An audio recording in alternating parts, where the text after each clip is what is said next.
Hello friends, आप लोगों का एक बार पुनः स्वागत करता हूं अपने इस यूट्यूब फैमिली में। आज की क्लास में हम जो बात करने वाले हैं वो बात करेंगे उसी मिडेवल हिस्ट्री की ही। ठीक है, तो इससे पहले की जो भी सारी क्लासें हो चुकी हैं इस मिडेवल हिस्ट्री से रिलेटेड, उनमें से कुछ वीडियोस का लिंक आपको नीचे डिस्क्रिप्शन में मिल जाएगा। आप सहजता पूर्वक वहां से जाकर के पहले उन सारी क्लासों को देख लीजिएगा एंड तत्पश्चात आकर के इस क्लास में विजिट कीजिएगा। ठीक है, बाकी आज जो हम अध्ययन करने वाले हैं या अध्ययन के दृष्टिकोण से जो भी हमारा चैप्टर चल रहा था इस पूरे के पूरे मध्यकाल से रिलेटेड, उसमें हम लोग अध्ययन कर रहे थे दिल्ली सल्तनत का। ठीक है, तो फिलहाल में आज ये हमारी लास्ट क्लास होगी जो कि पूर्णतः हम इस पूरे के पूरे दिल्ली सल्तनत का जो भी सारा माहौल था उसका हम लोगों ने बड़े ही बेहतरीन तरीके से अध्ययन किया।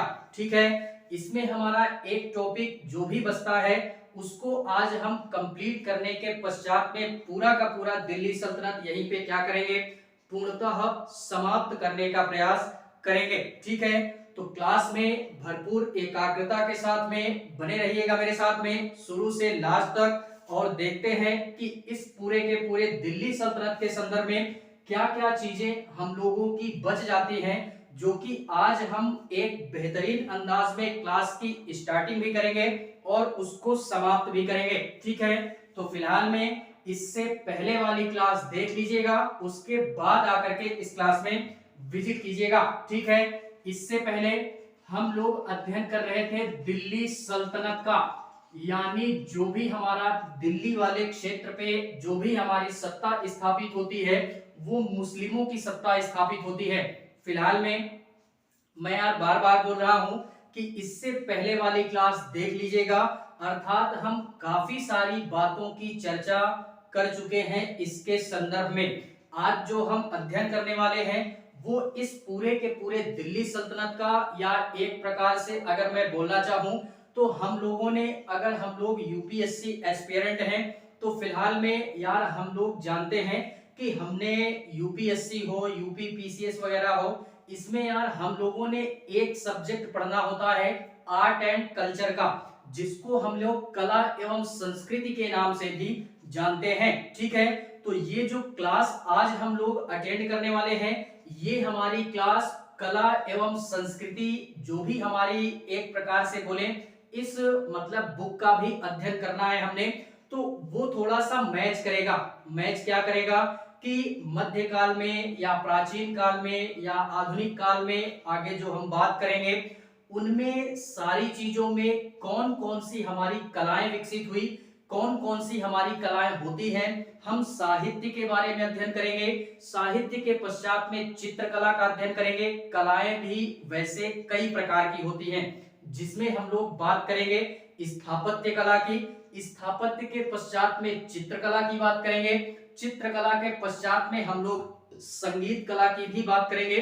तो इस प्रकार से यार जो हमने अध्ययन करना है वो हमारा अलग टॉपिक हो जाता है आर्ट एंड कल्चर का। ठीक है, तो उसकी भी फिलहाल में जब हम उस सब्जेक्ट का अध्ययन करेंगे तो वहां पे सारी चीजें कंप्लीट करेंगे ही फिलहाल में। लेकिन ये जो आज हम क्लास अटेंड करने वाले हैं ये थोड़ा सा माइंड में सेट करके रखिएगा, क्योंकि यहां से भी कुछ चीजें मैच कर सकती हैं, क्योंकि उसी से थोड़ा सा रिलेटेड है। आर्ट एंड कल्चर यहां भी पढ़ने वाले हैं, यानी जो आज इस क्लास के माध्यम से हम लोग पूर्णतः बात करेंगे वो ये बात करने वाले हैं कि दिल्ली सल्तनत के अंतर्गत में जो भी हमारे शासक आते हैं या जो भी हमारे वंश आते हैं उनके द्वारा कौन कौन से साहित्यों का निर्माण किया गया, कौन कौन सी रचनाएं की गई, किन किन पुस्तकों की रचना की गई पूरे के पूरे दिल्ली सल्तनत के अंतर्गत में। ठीक है, उसकी चर्चा करेंगे। और इसी के पश्चात में जो भी हमारे शासक आते हैं हम लोग यार जानते हैं, या आज अगर वर्तमान की स्थिति में थोड़ी सी बात करें तो हम लोग ये जो सारी चीजें देखते हैं जो कि ऐतिहासिक हमारी इमारतें हैं, जैसे ताजमहल हो गया, और ताजमहल के पश्चात में लाल किला हो गया, कुतुब मीनार हो गया, अलाई दरवाजा हो गया, ये इस प्रकार की जितनी भी हमारी ऐतिहासिक विरासतें हैं या ऐतिहासिक इमारतें हैं वो किस शासक के द्वारा बनवाया गया और कब बनवाया गया, इन सारी चीजों की चर्चा आज हम इस क्लास में करेंगे बेसिकली। ठीक है, जो कि हमारे दिल्ली सल्तनत के अंतर्गत में प्रमुख 5 वंश आते हैं और इन पांचों वंशों के जो भी हमारे सुल्तान होते हैं वो कुछ न कुछ बनवा करके गए अपने पूरे के पूरे शासन काल के दौरान में। ठीक है, तो इसीलिए मैं अभी भी बोल रहा हूं कि इस क्लास को एक बार पूर्ण एकाग्रता से देखिएगा,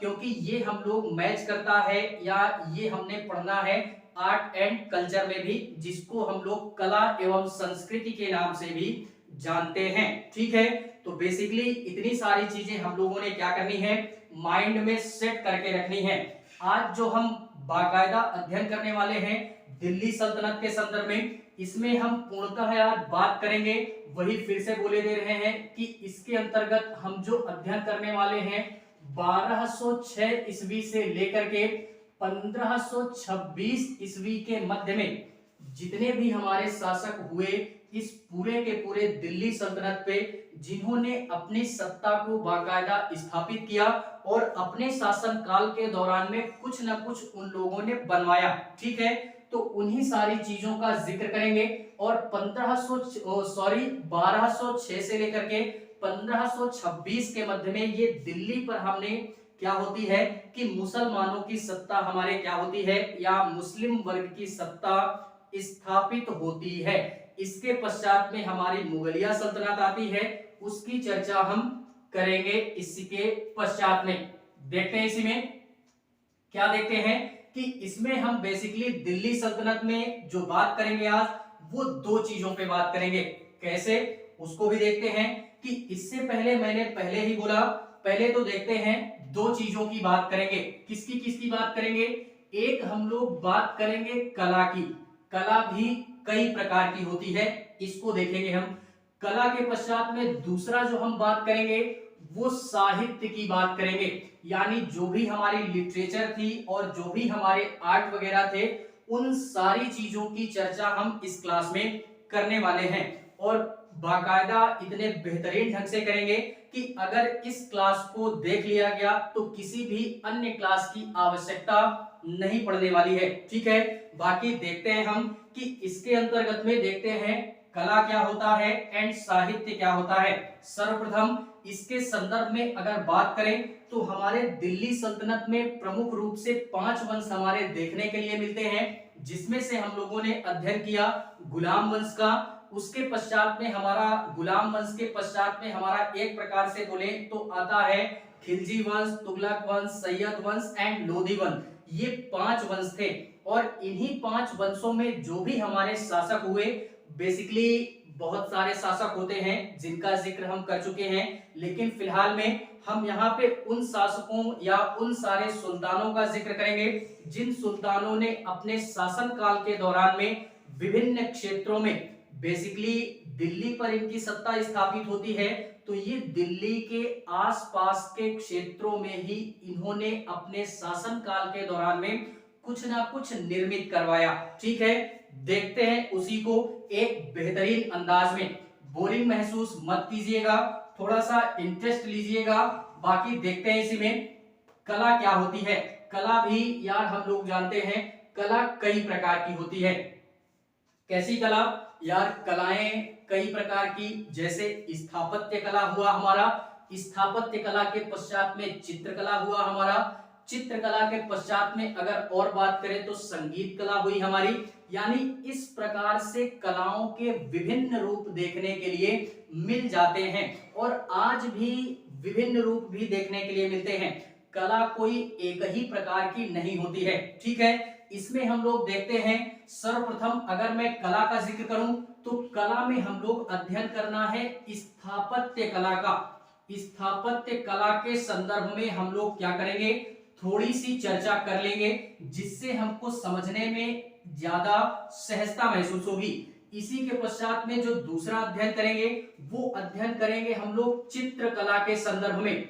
चित्रकला के संदर्भ में हम थोड़ा सा जिक्र कर देंगे। ठीक है, एंड इसी के पश्चात में एक जिक्र हम और करेंगे जिससे हमको इस चैप्टर को समझने में और ज्यादा सहजता महसूस हो। ठीक है, तो हम तीसरी बात यहाँ पे करेंगे संगीत कला के संदर्भ में, यानी जो भी हमारा सिंगिंग का सिस्टम था उसकी भी चर्चा हम इस क्लास में कर देंगे। ठीक है, साहित्य में बेसिकली हम लोग रचनाएं ही पढ़ते हैं कि किस कवि के द्वारा या किस रचनाकार के द्वारा या किस इतिहासकार के द्वारा कौन सी पुस्तक लिखी गई और कब लिखी गई, और ये जो लिखने वाले थे या ये जो रचनाकार थे ये किसके दरबार में रह करके उनका बखान करते हैं। फिलहाल में उस समय के जितने भी हमारे कवि हुआ करते थे, इतिहासकार होते थे, जो कि बेसिकली सुल्तान के दरबार में या अन्य शासक या राजा के दरबार में रहते थे। तो बेसिकली हम लोग यार इतना ही जानते हैं कि आप खुद सोचिए ना कि कोई भी व्यक्ति होगा, अगर हम आपके नीचे काम कर रहे हैं या एक प्रकार से बोले हम आपके नीचे काम कर रहे हैं तो क्या होगा, आपके संरक्षण में काम कर रहे हैं तो हम आपका ही बखान करेंगे, आपके विपक्ष में हम कुछ भी नहीं बोल सकते हैं, जो भी करेंगे हम प्रशंसा ही करेंगे। अब इस समय यार जितने भी सारे लोग हैं, जैसे वर्तमान में अगर बात करें तो माननीय हमारे मोदी जी जो कि इस समय भारत के वर्तमान प्रधानमंत्री हैं हमारे, इनके संदर्भ में क्या होगा, इनके पक्ष में जितने भी हमारे सांसद होंगे, जितने भी हमारे विधायक होंगे या अन्य कोई भी हमारा व्यक्ति होगा वो क्या करेगा यार, ज्यादातर लोग इनके सपोर्ट में ही खड़े होंगे, यानी इनकी प्रशंसा ही करेंगे, इनके मतलब विपक्ष में नहीं बोल सकते हैं। क्यों? क्योंकि वो जानते हैं कि हमारा जो प्रतिनिधित्व कर रहे हैं सरकार में मंत्री परिषद के रूप में, वो हमारा माननीय मोदी जी के द्वारा किया जा रहा है। तो उस समय जितने भी हमारे सुल्तान थे उनके समय में कोई ना कोई हमारा दरबारी कवि होता था या एक दरबारी रचनाकार होता था। वो दरबारी जो कवि होता था वो राजा के संदर्भ में प्रशंसाओं की ढेरी लगा देता था, जिससे कि राजा या सुल्तान खुश होकर के उस कवि को या उस रचनाकार को ढेर सारी मुहरों से, सोनों से या जो भी उनसे बन पड़ता था वो उस कवि के संदर्भ में पेश कर देते थे, जिससे कि सुल्तान भी खुश रहता था और सुल्तान के साथ साथ में उनका राज दरबारी कवि भी खुश रहता था। ठीक है, तो उनके विपक्ष में बोलने की हिम्मत ज्यादा नहीं होती थी। तो धीरे धीरे यार सारी बातों का जिक्र करेंगे, तो साहित्य में हम इसका जिक्र करेंगे। फिलहाल में ये जो स्थापत्य कला होती है, ये इसको हम लोग अगर स्थापत्य कला का जिक्र करें, स्थापत्य कला होती क्या है, तो इसको हम लोग एक प्रकार से बोले जो भी हमारी पुरानी इमारतें हैं या जो भी हमारे पुराने भवन हैं उन सारी चीजों का निर्माण हमारा स्थापत्य कला के अंतर्गत आता है, या एक प्रकार से बोले तो जो भी हमारी प्राचीन भवनें हैं उनका निर्माण ही स्थापत्य कला के अंतर्गत में आता है। जो भी हमारी पुरानी प्राचीन या इमारतें निर्मित की गई वो एक प्रकार की कला ही थी। वो कला कैसी थी, तो वो थी हमारी स्थापत्य कला। ठीक है, इसको भी हमने क्या करना है, पकड़ करके रखना है। दूसरी बात करते हैं चित्रकला की। चित्रकला क्या होता है, चित्रकला बेसिकली हम लोग जानते हैं जो भी हम आर्ट वगैरह पढ़ते हैं, यानी चित्रों के माध्यम से किसी भी प्रकार की कोई चित्रकारी अगर किसी सुल्तान के द्वारा करवाई गई या सुल्तान के माध्यम से उसके दरबार में या अन्य व्यक्तियों के द्वारा करवाई गई, तो उसी को हम लोग चित्रकला के माध्यम से जानते हैं। ठीक है, यानी एक प्रकार से चित्रों के माध्यम से किसी भी चीज को प्रदर्शित करना वो हमारा क्या कहलाता है, चित्रकला के नाम से जाना जाता है। एंड इसी के पश्चात में आता है संगीत कला।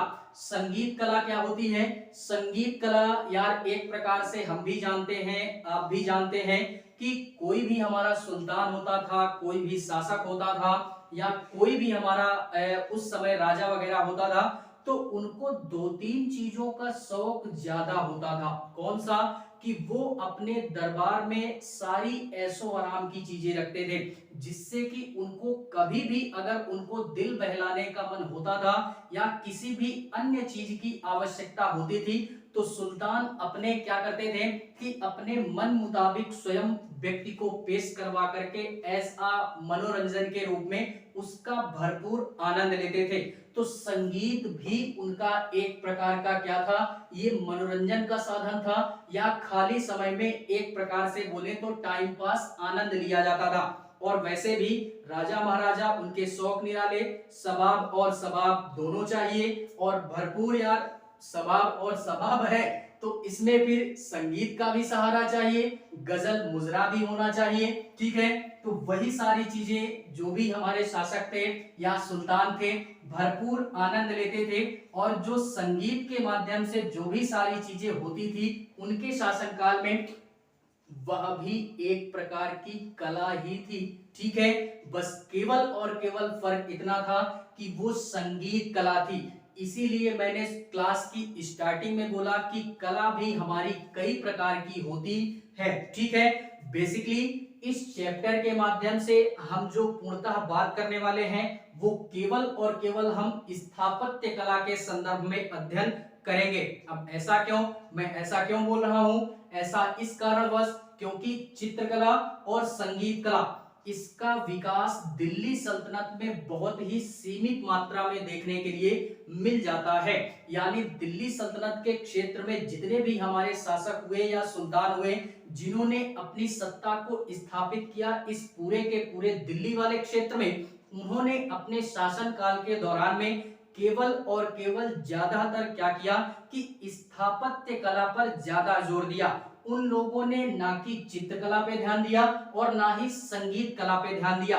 कुछ हमारे शासक ऐसे आते हैं जो कि थोड़ा बहुत ध्यान देते हैं, लेकिन उनकी चर्चा हम यहाँ पे नहीं करेंगे क्योंकि इनको हमने आगे भी पढ़ना है, जो कि हम मुगलिया सल्तनत पढ़ेंगे। मुगल काल का जब अध्ययन करेंगे तो वहां पे हम चित्रकला का भी अध्ययन करेंगे और संगीत कला का भी जिक्र करेंगे, क्योंकि प्रमुख रूप से भरपूर मात्रा में जो अध्ययन करना है वो चित्रकला का और संगीत कला का, जो एकदम भर भर के इतिहासकारों ने इस पूरे के पूरे मध्यकाल में जो जिक्र किया इन कलाओं का वो मुगलिया सल्तनत में ज्यादा किया है।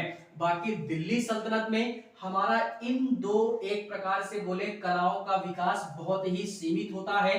केवल और केवल जो जिक्र करना है हमने या अध्ययन करना है वो हमने स्थापत्य कला का ही जिक्र करना है। तो फिलहाल में देखते हैं इसमें कि जो भी हमारे सुल्तान हुए इस पूरे के पूरे दिल्ली सल्तनत वाले क्षेत्र में वो कौन कौन से हमारे सुल्तान थे और उनके द्वारा हमारे कौन कौन सी चीजों का निर्माण करवाया गया, ठीक है।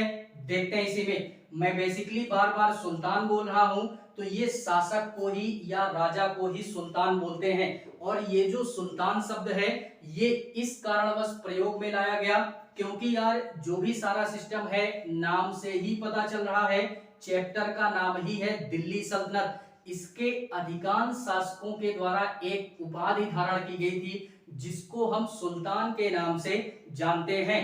इसी कारणवश इस चैप्टर को बाकायदा नाम दिया गया दिल्ली सल्तनत, ठीक है। बाकी जब मुगलिया सल्तनत पढ़ेंगे तो वहां पे कुछ शासक हमारे सुल्तान की उपाधि धारण करते हैं और कुछ शासक हमारे बादशाह की उपाधि धारण करते हैं। बादशाह की उपाधि या ये जो बादशाह शब्द है इसका सबसे पहले जिक्र हमारा मुगलिया सल्तनत में ही देखने के लिए मिल जाता है। तो शब्दों में कंफ्यूजन नहीं होनी चाहिए, वहां पे हम दोनों शब्द प्रयोग करेंगे सुल्तान और बादशाह, ठीक है।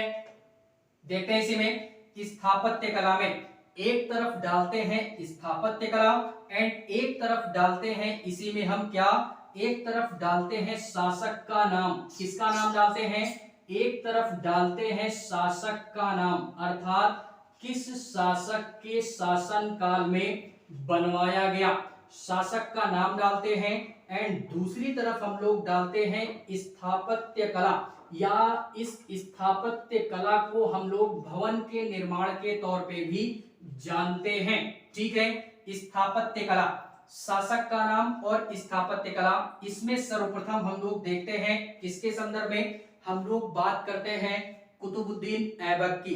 यार हम लोग जब चैप्टर पढ़ रहे थे तो काफी सारी चीजों का जिक्र मैंने किया था, लेकिन फिर भी यहाँ पे हम लोग देखते हैं कि सबसे पहले जिक्र करेंगे कुतुबुद्दीन ऐबक की। कुतुबुद्दीन ऐबक की बात करते हैं। इसने क्या बनवाया? कुतुबुद्दीन ऐबक के द्वारा क्या बनवाया गया? तो इसकी हमने दो तीन चीजें याद रखनी है। कौन कौन सी? पहले तो हम लोग जानते हैं कि जो भी हमारा कुतुब मीनार है, कुतुब मीनार के नींव का निर्माण यानी पूर्ण रूप से कुतुब मीनार का निर्माण हमारा ये कुतुबुद्दीन ऐबक नहीं करवाता है, ये केवल और केवल कुतुब मीनार की नींव रखवाता है। बाकी आगे चल के हमारा इल्तुतमिश आता है जो कि कुतुबुद्दीन ऐबक का हमारे दामाद होता है। तो ये इल्तुतमिश के द्वारा आगे चल के ये अपने ससुर जी का जो भी सारा कार्यभार था इसको करवाया जाता है। यानी इल्तुतमिश ने कुतुब मीनार का जो भी सारा सिस्टम था उसको पूर्ण रूप से बनवाता है। बाकी नींव कौन रखवाता है? तो वो रखवाता है कुतुबुद्दीन ऐबक। ठीक है, इसको याद रखिएगा।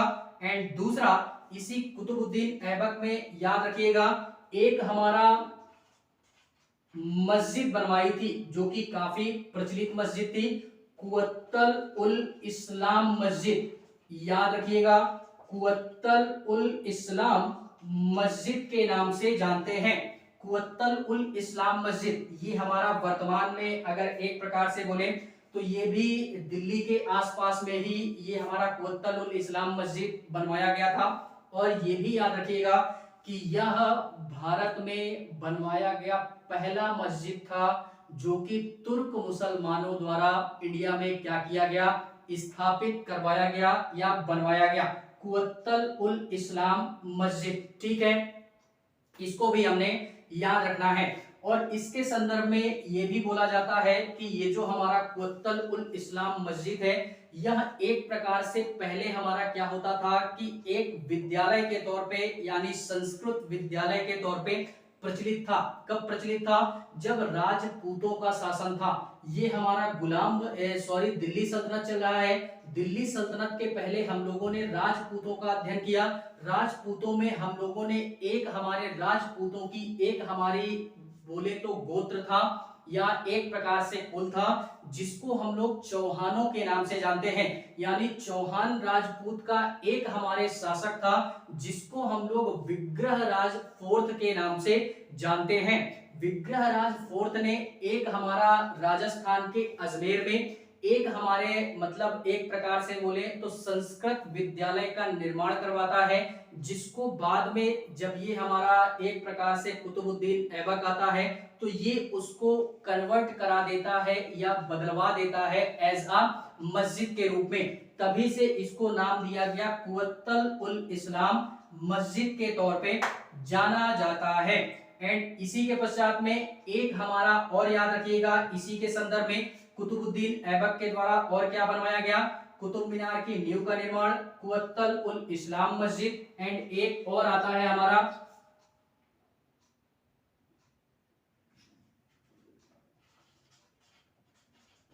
अढ़ाई दिन का झोपड़ा। अढ़ाई दिन का झोपड़ा ये हमारा आता है। यह भी एक प्रकार से बोले तो कुतुबुद्दीन ऐबक के द्वारा बनवाया गया था हमारा अढ़ाई दिन का झोपड़ा। तो इसको भी हमने क्या करना है? याद रखना है। फिलहाल में कुतुबुद्दीन ऐबक से रिलेटेड हमको तीन चीजें याद रखनी है कि कुतुबुद्दीन ऐबक ने अपने पूरे के पूरे शासनकाल में प्रमुख रूप से ऐसी कौन से स्थापत्य का निर्माण करवाया जो कि हमारे इतिहास में काफी प्रचलित हैं। तो कौन कौन सा हुआ?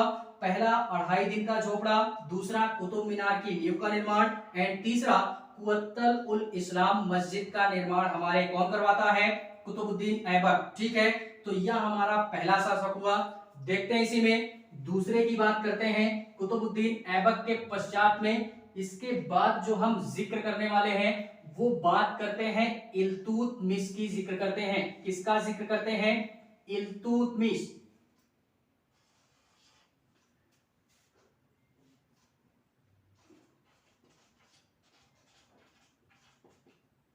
इल्तुतमिश का जिक्र करें, इसके द्वारा क्या बनवाया गया? तो इल्तुतमिश का अगर मैं जिक्र करूं तो इल्तुतमिश में हमको याद रखना है कि इल्तुतमिश जब आता है तो ये अपने शासनकाल में क्या करवाता है कि एक प्रकार से बोले सुल्तान गढ़ी का मकबरा, इसको भी याद रखिएगा, सुल्तान गढ़ी का मकबरा, जो कि एक प्रकार से बोले इस्लाम धर्म में ये भी हमारा काफी प्रचलित है। मकबरा अगर शब्द सुना हो तो, नहीं सुना तो अच्छा है, सुना है तो अच्छा है, नहीं सुना उसको यहाँ पे देखते हैं। मकबरा मतलब मकबरा ही, ठीक है। तो इल्तुतमिश के द्वारा जो हमारा निर्मित करवाया गया वो था हमारा सुल्तान गढ़ी का मकबरा, सुल्तान गढ़ी का मकबरा के नाम से जानते हैं, ठीक है। एंड इसी के पश्चात में अगर और बात करें तो हौज आ शमसी, हौज आ शमसी के नाम से जानते हैं, हौज आ शमसी के नाम से जानते हैं, इसका भी निर्माण। और एक और याद रखिएगा, शमसी ईदगाह के नाम से जानते हैं,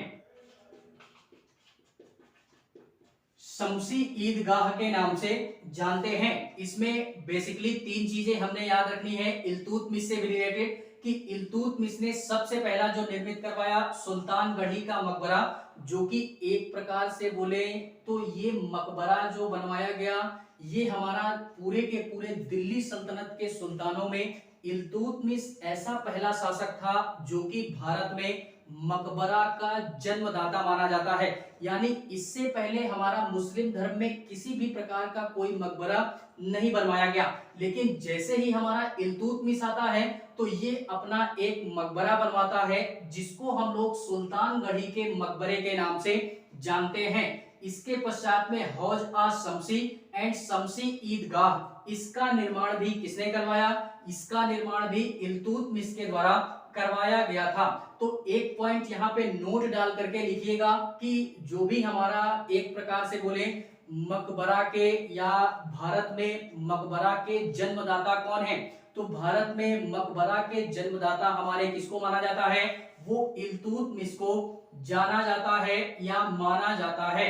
और ये सारी की सारी चीजें कहाँ बनवाई गई, ये भी दिल्ली के आसपास के क्षेत्रों में ही इन सारी चीजों का निर्माण करवाया गया। मैं इससे पहले भी बोल चुका हूं कि जितने भी हमारे दिल्ली सल्तनत के सुल्तान थे उन सारे के सारे सुल्तानों के कार्यकाल के दौरान में जो भी सारी चीजें निर्मित करवाई गई वो दिल्ली के आसपास ही सारी चीजें निर्मित करवाई गई। इसी कारणवश यार हम लोग बोलते ना कि दिल्ली हमारी 3 भागों में बटी है। अगर आज तक जानते रहे होगे तो अच्छा है, नहीं जानते रहे होगे तो और अच्छा है। यहाँ पे मैं बता रहा हूं क्या कि दिल्ली हमारी 3 भागों में बटी है। कौन कौन सी, एक हमारी पुरानी दिल्ली हो गई जो कि प्राचीन समय में बसाई गई, एक हमारी नई दिल्ली हो गई जो कि वर्तमान समय में हमारी बनी हुई है, और एक हमारी लुटियंस दिल्ली होती है, और जो कि पूरा का पूरा सरकार जो भी बैठती है या जो भी हमारा सरकारी कार्य जहां से होता है वो हमारा लुटियंस दिल्ली से होता है, ठीक है। यानी केंद्र जो है हमारा, या जिसको हम राजधानी के तौर पे बोलते हैं कि भारत की राजधानी कौन, वो हमारी दिल्ली है। तो केवल दिल्ली नहीं, उसको हम लुटियंस दिल्ली के नाम से जानते हैं। पुरानी दिल्ली किसके द्वारा बनवाई गई, पुरानी दिल्ली हमारा एक प्रकार से बोले तो पुराने लोगों के द्वारा या एक प्रकार से जो भी सारा सिस्टम था उनके द्वारा। नई दिल्ली वर्तमान में दिखी रही है, और लुटियंस दिल्ली जो है ये एक प्रकार से अंग्रेजों के द्वारा बसाई गई थी। जो भी हमारे अंग्रेज वगैरह थे इनके द्वारा जो दिल्ली की स्थापना की गई वो लुटियंस दिल्ली थी। पुरानी दिल्ली जो है यार हम लोग या कभी घूमने जाइएगा या कभी भी जाने का मौका मिले तो पुरानी दिल्ली जरूर जाइएगा। ये सारी की सारी चीजें पुरानी दिल्ली में ही मिलेंगी। जितनी भी इतिहास की ऐतिहासिक इमारतें हैं इस पूरे के पूरे इंडिया के अंतर्गत में अगर दिल्ली में जाते हैं तो उन सारी इमारतों के दर्शन हमको कहाँ होंगे, पुरानी दिल्ली में होंगे, ठीक है। पुरानी दिल्ली के अलावा ना ही लुटियंस में मिलेगी और ना ही नई दिल्ली में मिलेगी, केवल और केवल पुरानी दिल्ली, ठीक है। तो ये था हमारा इल्तुतमिश के द्वारा इन सारी चीजों का निर्माण करवाया गया। एंड इसी के पश्चात में आता है हमारा गयासुद्दीन बलबन। नाम सुना होगा क्योंकि यार अभी दिल्ली सल्तनत ही चल रहा है, तो हम लोग जानते हैं गयासुद्दीन क्या आता है, गयासुद्दीन बलबन के नाम से जानते हैं। ये जो हमारा गियासुद्दीन बलबन होता है, इसने अपना स्वयं का मकबरा बनवाया। इसका केवल एक ही याद रखिएगा कि स्वयं का मकबरा बनवाता है कौन? गियासुद्दीन बलबन। और मकबरा बनवाने के जन्मदाता इल्तुतमिश को जाना जाता है, जो कि भारत में सर्वप्रथम मकबरा के जन्मदाता के तौर पे इन्हीं को हम लोग जानते हैं। ठीक है, तो ये गियासुद्दीन बलबन आते हैं। इनके पश्चात में और थोड़ा सा जिक्र करें तो आता है हमारा फिरोज शाह तुगलक। कौन आता है?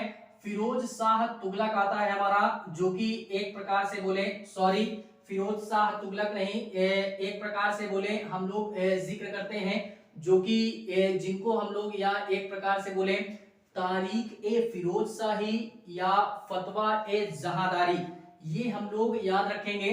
तारीख ए फिरोज शाही, फतवा ए जहादारी।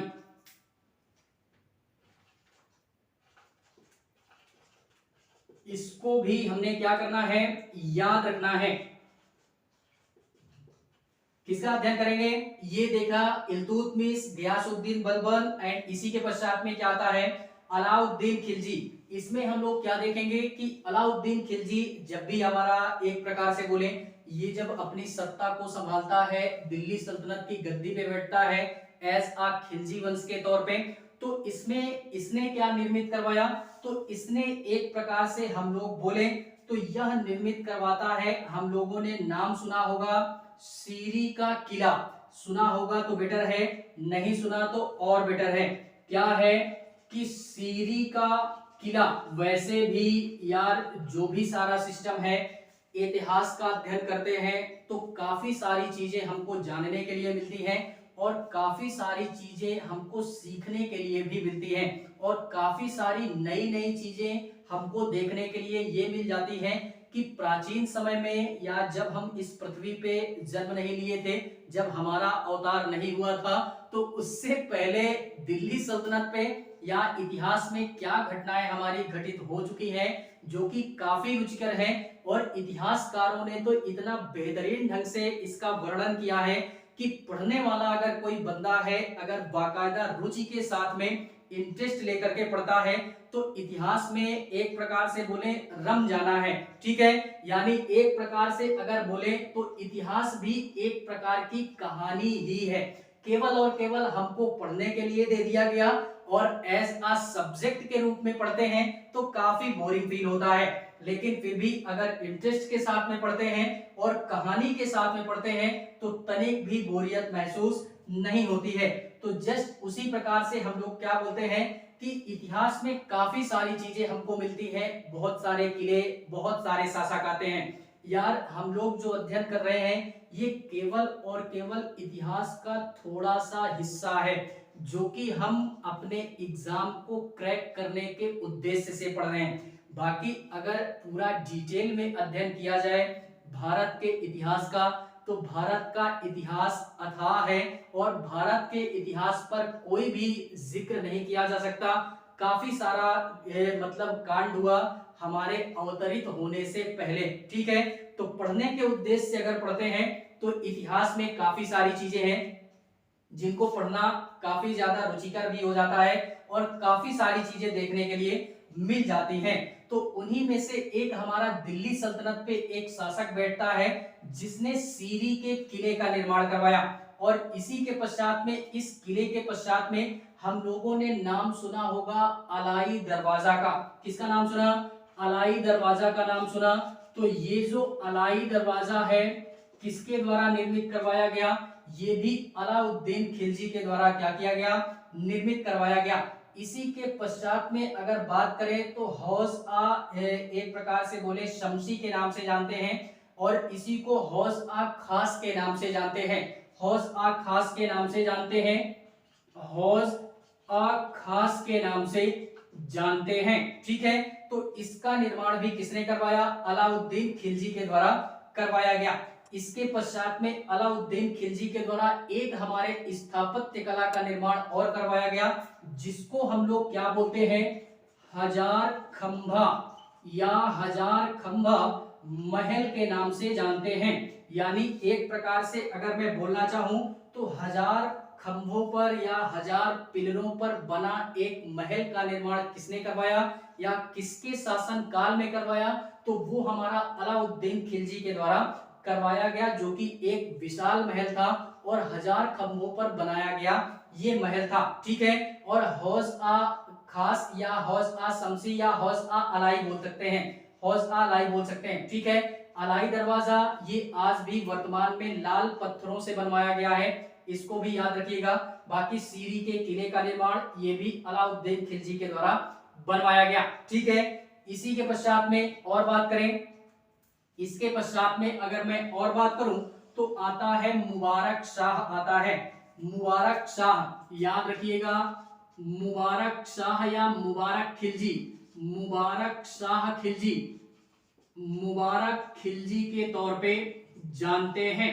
ठीक है, ये इसके द्वारा क्या निर्मित करवाया गया इसके शासनकाल में, ये याद रखिएगा ऊखा मस्जिद का निर्माण, किसका निर्माण, ऊखा मस्जिद का निर्माण किसके द्वारा करवाया गया, तो वो करवाया गया मुबारक खिलजी के द्वारा, जो कि एक प्रकार से अगर हम बोलें तो ये राजस्थान में स्थित हमारा एक प्रकार का मस्जिद है, राजस्थान वाले एरिया में, जो कि मुबारक खिलजी के द्वारा या मुबारक शाह खिलजी के द्वारा इसका निर्माण करवाया गया। इसी के पश्चात में अगर और बात करें तो हमारा आता है गियासुद्दीन तुगलक, आता है हमारा, जो कि तुगलक वंश का संस्थापक था, गियासुद्दीन तुगलक, इसको भी हमने याद रखना है, गियासुद्दीन तुगलक के तौर पे जानते हैं। हमारे दो गियासुद्दीन हुए, एक गियासुद्दीन बलबन जो कि बलबनी वंश का शासन था और गुलाम वंश के अंतर्गत आता है, और ये हमारा गियासुद्दीन तुगलक, ये तुगलक वंश का शासक था जो कि ये इसके अंतर्गत आता है, और तुगलक वंश के संस्थापक के तौर पे भी हम गियासुद्दीन तुगलक को जानते हैं। इसी के पश्चात में अगर बात करें तो तुगलकाबाद के किले का निर्माण, किसका निर्माण, तुगलकाबाद के किले का निर्माण कौन करवाता है, ये हमारा करवाता है गियासुद्दीन तुगलक। इसके पश्चात में एक शहर का नाम सुना होगा, तुगलकाबाद शहर, तुगलकाबाद शहर का निर्माण कौन करवाता है, तो ये हमारा करवाता है गियासुद्दीन तुगलक। ठीक है, इसके संदर्भ में ये दो चीजें हमने क्या करनी है, पकड़ करके रखनी है, और इसी के यानी ये भी दिल्ली के आसपास का ही क्षेत्र था जहां पे इसने क्या किया, इन सारी चीजों को निर्मित करवाया, और बेसिकली गियासुद्दीन बलबन जो था यहीं पे इसी क्षेत्र में वो अपना स्वयं का क्या करता है, मकबरा बनवाता है, जिसको हम लोग बलबन के मकबरे के नाम से जानते हैं। ठीक है, तो इसको हमने क्या करना है, पकड़ करके रखना है एक बेहतरीन अंदाज में।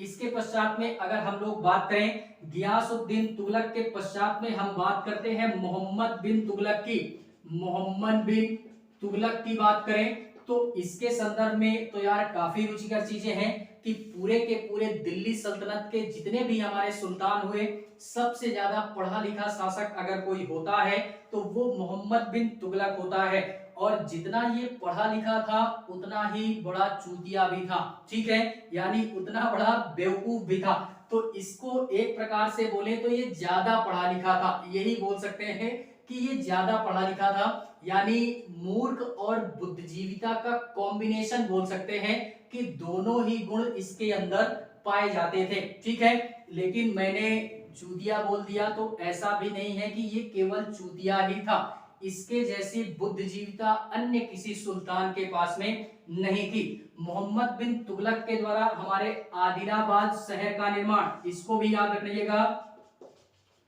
आदिलाबाद के किले का निर्माण, आदिलाबाद के किले का निर्माण, एंड इसी के पश्चात में जहां पनाह का निर्माण भी कौन करवाता है, ये हमारा करवाता है कौन, मोहम्मद बिन तुगलक। ठीक है, तो इसको भी हमने क्या करना है, याद रखना है। इसके पश्चात में आता है फिरोज शाह तुगलक, उसको भी देखते हैं फिरोज शाह तुगलक ने क्या क्या निर्मित करवाया। तो फिरोज शाह तुगलक के द्वारा, फिरोज शाह तुगलक आता है हमारा, फिरोज शाह तुगलक के द्वारा हमारे एक प्रकार से बोले तो जो भी हमारा एक प्रकार से बोले फिरोज शाह कोटला, फिरोज शाह कोटला, फिरोज शाह कोटला मैदान भी बोल सकते हैं, इसको किला भी बोल सकते हैं। फिरोज शाह कोटला मैदान या किले का निर्माण कौन करवाता है? तो फिरोज शाह तुगलक के द्वारा करवाया गया। इसके पश्चात में फिरोज शाह एक प्रकार से बोले तो फिरोज शाह का किला एक प्रकार से, इसी प्रकार से एक और आता है फिरोज शाह का किला, या इसी प्रकार से मैंने बोला और आता है फिरोज शाह का मकबरा बोल दीजिए। यानी इस्लाम धर्म का हमारा सबसे एकदम अगर बोले तो मस्जिद और मकबरा, ये दो ऐसे स्थान हैं जो कि इस्लाम धर्म में काफी हमारे पाक माने जाते हैं। पाक ये हमारा इस्लाम धर्म का सबसे थोड़ा सा बोले पवित्र, जिसको बोलते हैं ना, हिंदू धर्म में हम लोग एक शब्द यूज करते हैं पवित्र शब्द, ठीक है, और इस्लाम धर्म में उसी पवित्र शब्द को पाक बोलते हैं। तो इस्लाम धर्म में हमारी दो जगहें बहुत ही पाक मानी जाती है, एक हमारा मकबरा हुआ और एक हमारी मस्जिद हुई, ठीक है। तो ये सारा सिस्टम हमने क्या करना है, याद रखना है। हिंदू धर्म में जैसे यार हम लोग मंदिर वगैरह को अहमियत देते हैं, उसी प्रकार का ये हमारा होता है मकबरा और मस्जिद टाइप का, ठीक है। तो इसको भी हमने क्या करना है, याद रखना है। इसके पश्चात में अगर मैं थोड़ा सा जिक्र करूं तो एक शासक का जिक्र और करूंगा मैं, जो कि लोधी वंश से रिलेटेड था, जिसको हम लोग सिकंदर लोधी के नाम से जानते हैं, जो कि पूरे के पूरे लोधी वंश का काफी महत्वपूर्ण शासक था और काफी शक्तिशाली शासक था, जिस कारणवश इसको इतिहासकारों ने बड़ी ही बेहतरीन अंदाज में इसका वर्णन किया है। महत्वपूर्ण शासक था जो कि सिकंदर लोधी के द्वारा हम लोगों ने इसके पहले अध्ययन भी किया था कि ये आगरा नामक शहर की स्थापना करता है। किसकी स्थापना करता है? आगरा नामक शहर की स्थापना करता है। यानी आगरा का निर्माण किसने करवाया? वो हमारे सिकंदर लोधी के द्वारा करवाया गया। कब करवाता है? 1504 ईस्वी में, और यही इसको राजधानी भी बनाता है पहली बार 1506 ईस्वी में, ठीक है। तो इसको भी हमने क्या करना है, याद रखना है। इसी के पश्चात में सिकंदर लोधी के द्वारा एक मस्जिद का भी निर्माण करवाया गया, जिसको हम लोग मोठ मस्जिद के नाम से जानते हैं। क्या बोलते हैं? मोठ मस्जिद के नाम से जानते हैं। मोठ मस्जिद का निर्माण कौन करवाता है? सिकंदर लोधी के द्वारा करवाया जाता है, ठीक है। तो फिलहाल में ये थे हमारे कुल मिलाकर के दिल्ली सल्तनत के प्रमुख ऐसे शासक, जिनके द्वारा यार हमारे विभिन्न प्रकार के स्थापत्य कला का निर्माण करवाया गया। और कौन कौन से शासक हैं, क्या क्या निर्मित करवाया गया, इन सारी चीजों से हमने क्या होना है, रूबरू होना है एक बेहतरीन अंदाज में, ठीक है। तो इतनी सारी चीजें हमको कला से, वो भी स्थापत्य कला के संदर्भ में याद रखनी है। इसी के पश्चात में थोड़ा सा जिक्र करते हैं साहित्य के संदर्भ में कि एक किस शासक के समय में कौन सी पुस्तक की रचना की गई, जो कि यह भी एक प्रकार से कला से ही रिलेटेड था, यह भी एक प्रकार से टैलेंट ही है, ठीक है। तो साहित्य के संदर्भ में बात करते हैं कि कौन से हमारे रचनाकार किस सुल्तान के दरबार में रहता था, और उस सुल्तान के दरबार में रहते हुए उसने किस पुस्तक की रचना की है, और उस पुस्तक में किसका वर्णन मिलता है, ठीक है। तो देखते हैं इसी में थोड़ा सा साहित्य के संदर्भ में।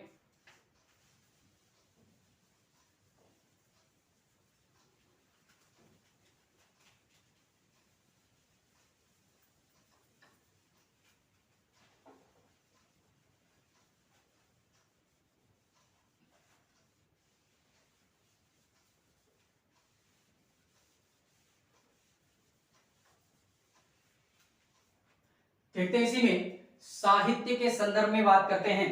यानी साहित्य क्या होता है यार, हम लोगों ने इससे पहले भी बात की कि उस समय जो भी हमारे सुल्तान थे, उनके दरबार में विभिन्न प्रकार के हमारे इतिहासकार या दरबार में सुल्तान यार रखा करते थे, ठीक है।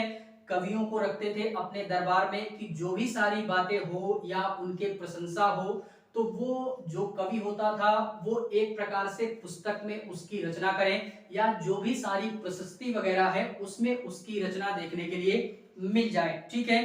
तो विभिन्न जो भी हमारे सुल्तान थे, अलग अलग सुल्तानों के समय में अलग अलग हमारे इतिहासकार, अलग अलग हमारे कवि या रचनाकार उनके दरबार में रहा करते थे, और जो भी हमारे सुल्तान थे उनकी प्रशंसा के संदर्भ में काफी सारी चीजें वो लिखा करते थे, जिससे कि सुल्तान खुश होकर के उनको नजराने के रूप में कई सारी चीजों के दिया करते थे। नजराना बोले तो उपहार के रूप में, खुश होकर के कोई भी बंदा होगा यार उसकी तारीफ करेंगे तो खुश ही होगा, ठीक है। और बेसिकली उस समय के कवि, इतिहासकार और जो भी अन्य व्यक्ति थे जो दरबार में रहते थे, वो ज्यादातर सुल्तान को खुश ही रखना चाहते थे। ऐसा क्यों? क्योंकि सुल्तान का शासन है, अब यार आपके नीचे हमको कार्य करना है तो आपको तो खुश रखना पड़ेगा, ठीक है। तो इसी मतलब उद्देश्य से क्या होता था कि जो भी कवि होते थे या जो भी अन्य वर्ग के व्यक्ति होते थे, वो ज्यादातर राजा या सुल्तान की प्रशंसा ही किया करते थे, ठीक है। शासक कैसा भी हो चलेगा, केवल करना है तो प्रशंसा ही करनी है। अन्यथा यार दिल्ली सल्तनत में इतना कठोर कानून था कि कोई भी व्यक्ति अगर किसी भी प्रकार का कोई आपराधिक कृत्य करता था तो उसका सीधा सीधा एक ही फंडा था, या तो मृत्यु दंड की सजा होती थी, या तो हाथ काट लिया जाता था, पैर काट लिया जाता था, या आपके शरीर का मांस का टुकड़ा काट लिया जाएगा, आपको आपके साम्राज्य से बाहर निकाल दिया जाएगा। तो इस प्रकार के कठोर कानून भी बनाए गए थे हमारे पूरे के पूरे दिल्ली सल्तनत में, ठीक है, जो कि काफी सारी चीजें थी और उस समय के लोग भी इन सारे रूल और रेगुलेशन को फॉलो करते थे, ठीक है। देखते हैं इसी में थोड़ा सा जिक्र करते हैं जो कि हमारे शासक थे, देखते हैं कौन कौन सी रचना करते हैं। तो देखते हैं इसी में पहला जो हमारा किताब आती है उसको हम लोग बोलते हैं ताज उज मासिर के नाम से जानते हैं। ताज उल मासिर के नाम से जानते हैं। किसकी रचना है ये? हसन निजामी की रचना है। हसन निजामी की रचना है ये, या हसन निजामी जी के द्वारा ये हमारा ताज उज मासिर हमारी क्या की गई, रचित की गई। और बेसिकली ये किसके संदर्भ में है या ये किसके दरबार में रहता था? हसन निजामी किसके दरबार में रहता था? ये कुतुबुद्दीन ऐबक के दरबार में रहता था। किसके दरबार में रहता था? ये कुतुबुद्दीन ऐबक के दरबार में रहा करता था, जो कि एक प्रकार से दरबारी रचनाकार था या दरबारी कवि था, जो कि एक पुस्तक की रचना करता है जिसमें बेसिकली कुतुबुद्दीन ऐबक के संदर्भ में जानकारी देखने के लिए मिल जाती है एक बेहतरीन अंदाज में, ठीक है। इसी के पश्चात में आता है हमारा तबकाते नासरी। क्या आता है? नाम थोड़ा सा, तबकात ए नासरी, एक बार में नाम नहीं याद होगा, ये 100% श्योरिटी है, ठीक है। तो बार बार रिवीजन करेंगे तो सारे नामों को हम सेट कर सकते हैं। तबकात ए नासरी जो कि हमारा एक प्रकार से बोले तो मिनहाज ए सिराज के नाम से जानते हैं। मिनहाज ए सिराज के नाम से जानते हैं। यह एक प्रकार से इतिहासकार होते हैं जो कि किसके दरबार में रह रहे होते हैं? ये हमारा एक प्रकार से बोले तो नसीरुद्दीन मोहम्मद तुगलक के दरबार में ये मिनहाज ए सिराज हमारे एज अ रचनाकार के रूप में थे, इतिहासकार के रूप में थे। इन्होंने एक किताब की रचना की जिसको तबकाते नासरी के तौर पे भी जाना जाता है। किसके दरबार में रहते थे? नसीरुद्दीन मोहम्मद तुगलक के दरबार में रहते थे। इसको भी याद रखना है, नसीरुद्दीन मोहम्मद तुगलक के तौर पे जानते हैं। इसी के पश्चात में अगर और बात करें तो फिरोज शाह तुगलक, किसके बात कर रहे हैं? फिरोज शाह तुगलक। फिरोज शाह तुगलक के समय में एक हमारा दरबारी इनका इतिहासकार था जिसको हम लोग जियाउद्दीन बर्नी के नाम से जानते हैं। जियाउद्दीन बर्नी के नाम से जानते हैं। जियाउद्दीन बर्नी किसके दरबार में रहते थे? तो ये रहते थे फिरोज शाह तुगलक के दरबार में। फिरोज शाह तुगलक के दरबार में रहा करता था और इसने जो रचना की थी वो था हमारा एक प्रकार से बोले तो जिसको हम लोग एक प्रकार से बोले फुतुहात ए जहागारी या फतवा ए जहादारी, तारीख ए फिरोज शाही, फतवा ए जहादारी, यानी तारीख ए फिरोज शाही, तारीख ए फिरोज शाही, ये एक पुस्तक हो गई।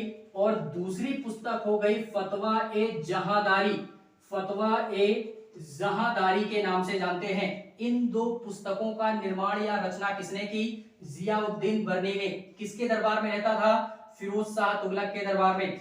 इसमें किसके संदर्भ में जानकारी मिलती है? फिरोज शाह तुगलक के संदर्भ में सारी की सारी जानकारी इन पुस्तकों के माध्यम से देखने के लिए मिल जाती है। इसके अलावा फिरोज शाह तुगलक ने अपनी स्वयं की एक आत्मकथा भी लिखी है, जिसको हम लोग क्या बोलते हैं? फुतुहात ए फिरोज शाही के तौर पे भी जानते हैं। ठीक है, तो उसको भी हमने याद रखना है। फुतुहात ए फिरोज शाही के तौर पे जानते हैं, उसको भी याद रखना है। ठीक है, तो इतनी सारी चीजें हमने फिरोज शाह के तौर पे याद रखनी है। इसी के पश्चात में अगर और बात करें तो पूरे के पूरे दिल्ली सल्तनत में कई ऐसे शासक होते हैं जो कि स्वयं की अपनी आत्मकथा लिखते हैं। उनमें से एक आत्मकथा लिखते हैं फिरोज शाह तुगलक, जो कि अपने स्वयं का मतलब एक प्रकार से था इनका सिस्टम। ठीक है,